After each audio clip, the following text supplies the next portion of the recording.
hadis tu dia kata fulan dia ni tak boleh kita terima hadisnya sebab dia ini kuat lupa daripada awal hidupnya sehingga akhir.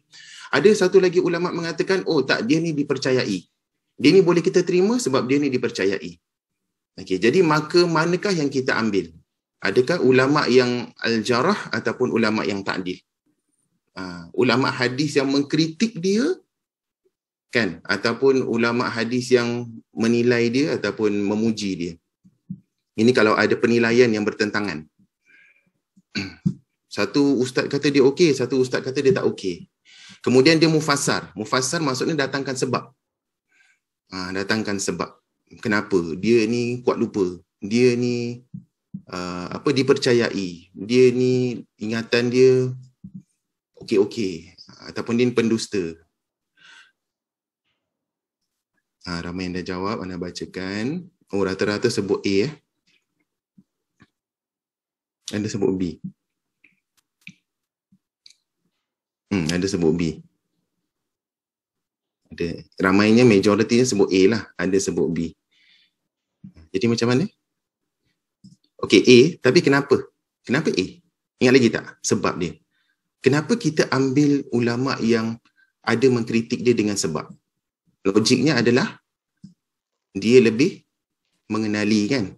Awak ni lah, awak bayangkan kalau Ana dengan Ustaz Saiful ke kan. Jadi Ana lebih kenal dia, ataupun awak sendirilah.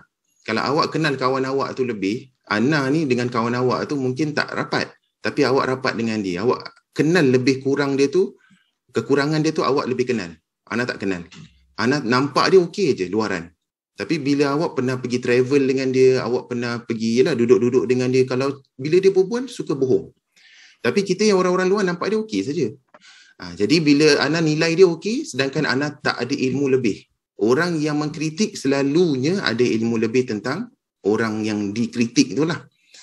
Jadi ulama hadis mengambil pendekatan, mengatakan jarah lah. Kita ambil pendapat ulama hadis yang menilai dia ataupun yang mengkritik sebab dia ada ilmu lebih. Berkaitan dengan seorang perawi itu. Dan Ana dah terima awak punya homework, masya-Allah. InsyaAllah mani Ana tak sempat simak, nanti Ana simak lah. Okay, antara lafaz-lafaz al-jarah, ini yang terakhir. Siqah, saduq, kadzab, majhul. Ini Ana bantulah. Jadi ini Ustaz boleh tanya. Yang homework tu nak kena hantar Ustaz dia, saya tak tahu. Saya ada bikin tapi saya belum hantar. Okey, boleh. Kalau dah siap, boleh saja WhatsApp Ana. Okey, terima kasih Ustaz. Okey, boleh Jadi di sini maaf Ana tertekan. Jadi antara lafaz jarah awak lihat Okey, kita tengok secara umum lah. Siqah adalah dipercayai. Ini adalah lafaz ta'dil lah, lafaz pujian. Saduq juga dia bawah daripada siqah, dia antara lafaz-lafaz yang diambil sebagai pujian. Okey. Maksudnya dia ada lupa ingatannya tu sikit saja. Kalau kita kata hafalannya tu kuat 80%, mungkin dalam 20% begitu, kadang-kadang ada kesilapan. Ataupun 10%, 5% sikit sajalah. Okay, bila buat perbandingan. Kadzab, pembohong, pendusta. Ya. Di majhul ni kita tak tahu. Tak tahu siapa dia. Majhul dari sudut dia punya keadaannya pun kita tak tahu siapa ni perawi ni, tak kenal. Dia hilang. Hilang dia punya biografi dia, tak tahulah, tak kenal. Keadaan halnya ataupun keadaan keadaan dia, diri dia tu dan juga orang dia tu lah. Dia ada beberapa majhul di sini ada pembahagian. Okey, matruk yang ditinggalkan, yang dibuang, ini pun lafaz jarah. Bila ulama nak mengkritik banyak sebut hadis ni matruk, dia ni matruk. Dia ni dibuang, tak perlu pakai hadis-hadis dia. Sebab selalunya matruk ni apa? Siapa ingat? Siapa yang boleh dikategorikan matruk? Kenapa dia dilabel matruk? Ana pernah jelaskan dulu. Pasal penghafalannya Ustaz? Atau dengan marwah dia? Dia lebih kepada marwah. Kenapa? Kenapa dia matruk? Dia dah nak sama dengan C tau. C dusta kan?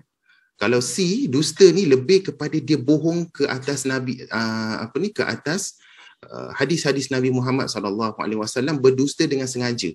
Maksudnya dia create hadis Nabi. Kemudian dia kata ni hadis Nabi sedangkan ia adalah pendustaan. Dia buat hadis tu. Buat-buat. Kalau matruk, dia orang biasa, dia tidaklah berdusta atas hadis Nabi, tetapi dia berdusta bila dia berbual di luar. Anda pernah sebut dulu, awak ingat matruk adalah selalunya dia berbohong di luar hadis. Dan ulama lihat dia ni selalu berbohong di luar hadis, ada kebarangkalian dia senang juga untuk berbohong di dalam Islam. Tak kira lah Quran ke hadis ke dan sebagainya. Jadi perlu berhati-hatilah. Kita perlu check dia. Boleh Okey, baik. Yang terakhir F, sahabi. Sahabi adalah darjat yang pertama sekali dalam jarah ta'dil. Ataupun dalam ta'dil itulah.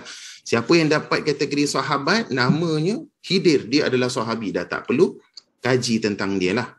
Sebab sahabat tidak pernah berdusta. Semuanya dipercayai. Okey, boleh Ini sebahagian daripada lafaz-lafaz lah yang ada, yang ulama gunakan dalam nak menilai perawi hadis. Satu disiplin ilmu lah Jadi untuk menjaga Islam, mereka letakkan begini. Ada orang kata, Ustaz, lecehnya, banyaknya. Kita kata begitulah, Allah datangkan setiap zaman tu ulama-ulama ataupun ahli-ahli ilmu yang menjaga menjaga agama Allah. Dalam hadis banyak sebutkan begitu kan. Setiap zaman tu ada yang pelapis lah kita kata. Ini antara orang-orang hadis, mereka datangkan kaedah-kaedah begini. Okey, baik. Jadi kita lihat yang kelima adalah keadaan hadis lemah yang boleh naik darjat ataupun tidak. Jadi yang kelima ini pembelajaran yang terakhir kita nak tengok, kalaulah dikritik kan pada hadis tu, tengoklah dia dikritik pada kepribadian seorang perawi ataupun kepada sanad itu sendiri ataupun hadis tu secara umumnya dikritik dan dinilai dhaif.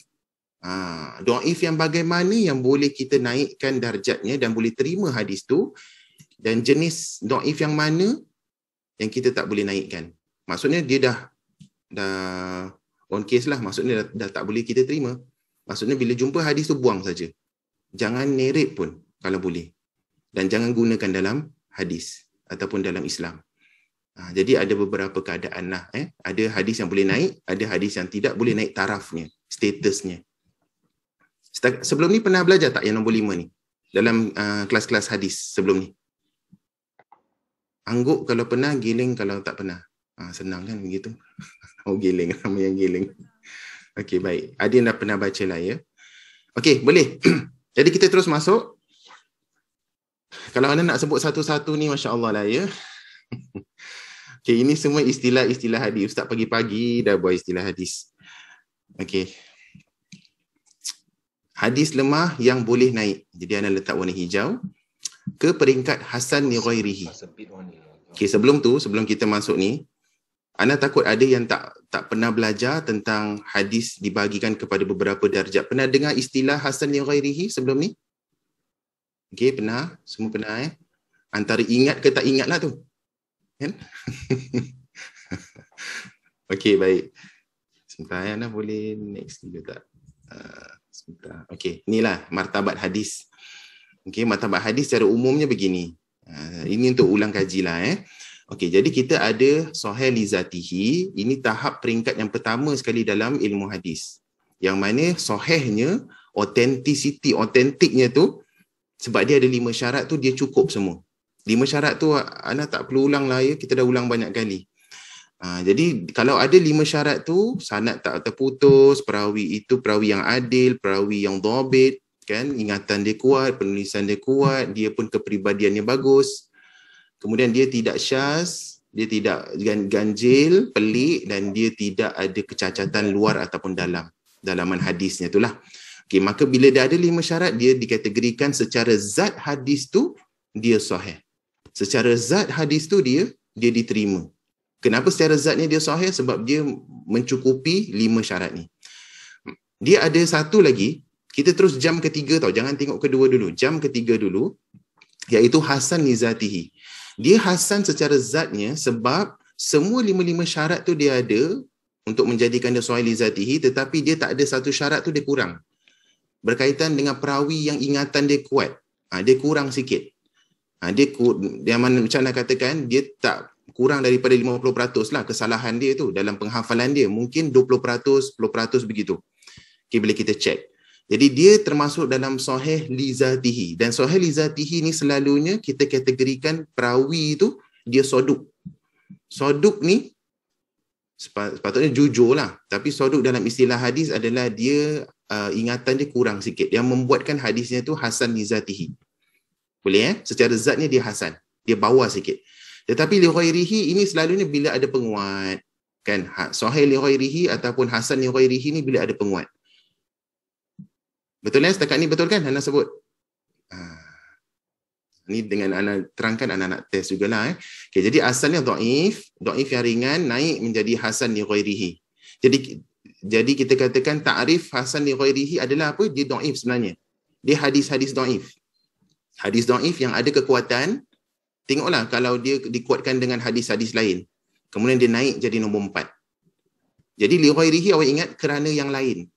Dia disahihkan kerana yang lain. Hasan dihasankan kerana yang lain. Li ghairihi. Li ni bahasa Arab ni. Boleh nak tulis Okay, jadi mungkin ada yang nak tengok bahasa Arabnya kan. Okay, li ghairihi. Li ni maksudnya kerana ghairihi, yang ini ghairihi ni maksudnya kerana lainnya. Begitu. Jadi kerana yang lainnya, kerana hadis-hadis lain yang menguatkan dia. Jadi untuk kita ingat begitu, sahih li ghairihi maksudnya asalnya dia hasan li zatihi, asalnya dia nombor 3. Tetapi dia dinaikkan kerana yang lain. Okey, itu dia punya apa? Dia punya istilah sajalah. Okey, setakat ni pertanyaan, soalan? Dah ingat balik. Oh, yang ini. Okey, baik. Yang nombor 6, maudhu'. Maudhu' ini ulama khilaf, nak masukkan dalam dhaif ataupun nak pisahkan. Ramainya yang masukkan dalam dhaif, tetapi dhaif yang terberat sekali, yang paling bawah sekali. Hadis yang lemah, yang paling bawah sekali adalah hadis palsu lah. Ada yang nak pisahkan sebab semua hadis maudhu' memang tak boleh kita riwayat, tapi sebahagian hadis dhaif boleh kita guna. Sebab tu ada yang nak pisahkan antara dhaif dan maudhu'. Okey, boleh Akhi Azman? Ada yang angkat tangan. Ya? Ustaz, saya tanya, sehingga sekarang ni ada tak ulama yang masih mengkaji tentang martabat hadis ini? Atau mereka hanya mencedok saja daripada ulama-ulama yang lama? Okey. Ada, masih lagi mengkaji. Masih lagi mengkaji. Ulama lama telah menilai, kadang-kala tu penilaian mereka tu kadang-kala tersilap bila kita baca. Jadi Ana katakan beginilah. Sebab bila ulama dahulu, Ana pernah sebut dulu, dia ada ulama mutaqaddimin, ada mutaakhirin. Ada ulama-ulama salaf yang dulu-dulu. Dan mereka kadang-kala guna istilah tu, istilah pada zaman mereka. Dalam zaman mereka. Kemudian istilah kita, orang-orang kemudian, kita guna istilah tu tetapi kita ertikan lain. Jadi kadang-kala bila dibuat kajian balik, sebenarnya bila kita kaji balik, kenapa? Contohlah, kenapa Daraqutni kata yang ini hasan? Sedangkan nampaknya macam dia tak terima perkataan ataupun hadis ni. Kan dia seakan macam mengkritik hadis ni tapi menggunakan perkataan hasan. Bila hasan kita tengok istilah kita ni, hasan ni bagus. Kan hadis yang diterima. Jadi begitulah, masih lagi dilakukan kajian. Sebab tu contoh seperti Syekh Al-Albani. Awak kenal kan Syekh Al-Albani kan? Pernah dengar tak? Tak.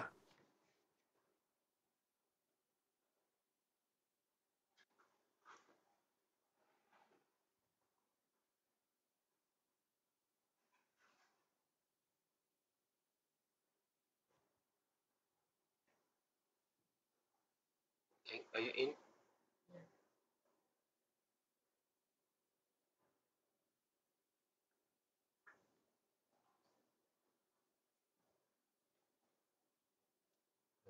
Phone.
Al-Khalid, Al-Bari, Al-Musawi.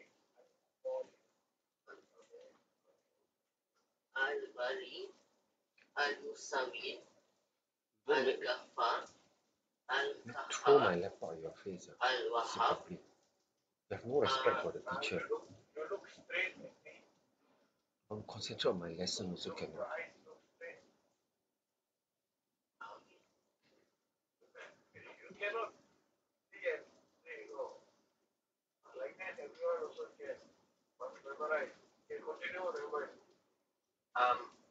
Al-Fatah, Al-Alim, Al-Habib.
patient, you will receive plenty of rewards for your good deeds.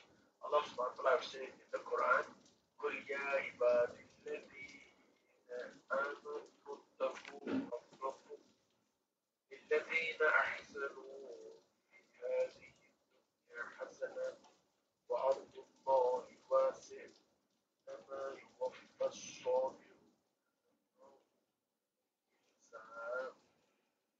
Say, O my servant, who have believed fear your Lord, and those who do good in this world, and the earth of Allah is spacious in the patient given for God.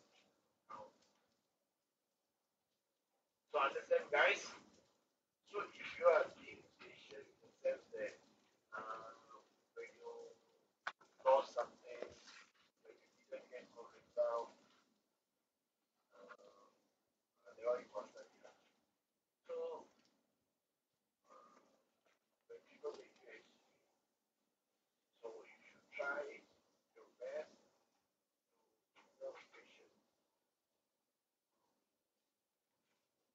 Allah subhanahu wa ta'ala also says, وَأَطِيعُوا اللَّهَ وَرَسُولَهُ وَلَا تَنَازَعُوا فَتَفْشَلُوا وَتَذْهَبَ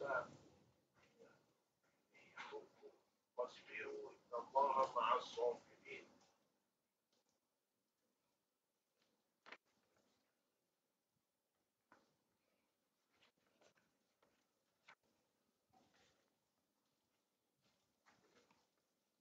Okay, those who can read Arabic, follow me. وَأَطِيعُوا اللَّهَ وَرَسُولَهُ وَلَا تَنَازَعُوا فَتَفْشَلُوا وَتَذْهَبَ رِيحُكُمْ وَاصْبِرُوا إِنَّ اللَّهَ مَعَ الصَّابِرِينَ.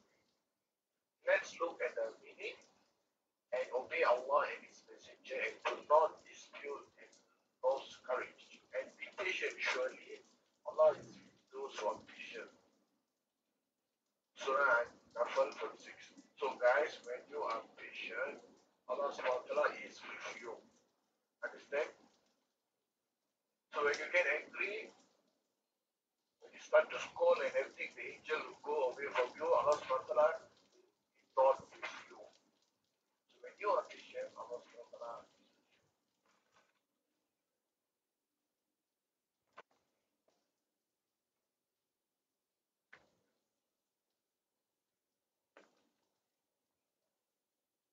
Patience as a part of Iman. Iman is based in two pillars, yaqeen, convictions, and patience, which refer in the following verse. وَجَعَلْنَا لَمَّا صَبَرُوا فَكَانُوا بِآيَاتِنَا.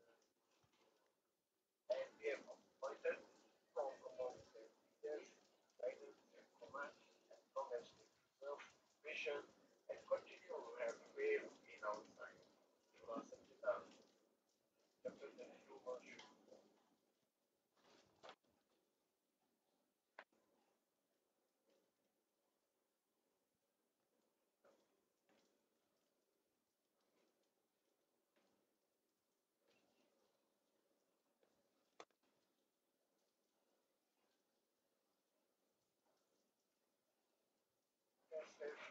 Okay guys, can you see the colors? In what area that fasting Ramadan teaches us to be patient? Okay. Now I just ask you something. When you fast, right? Okay, when you fast, what are the difficulties you challenge? Please type the answer. Okay, you're fasting for whole day. What are the challenges you face? Please type the answer.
yeah, these are some challenges because for iftar, I mean, for sahur, we get up very early. Get up at like maybe 4:30 or 5. Then after that, sometimes we